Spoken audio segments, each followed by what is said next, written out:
Abraham, kita ang katumanan ini nga nakadawat sa panalangin.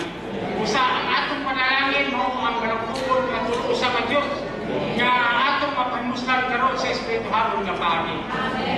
Bisan tuod sa atong kahimtang nga medyo bisan sa material matingala ta wala man ko'y panalangin, pero kinahanglan na ita nga makakita ta o makailata nga atong panalangin nga ang Kristo nga niya nasa sulod nato o'y panalangin si Kristo na himong tanan sa tanan alaman. Mayong yuta nga ato yung mapahimuslan matagad daw.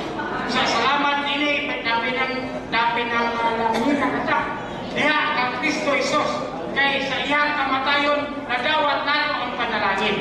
Usa ato kining pahimuslan nga kini nga panalangin nga mao si Kristo nga anian ang ato mga igsoon.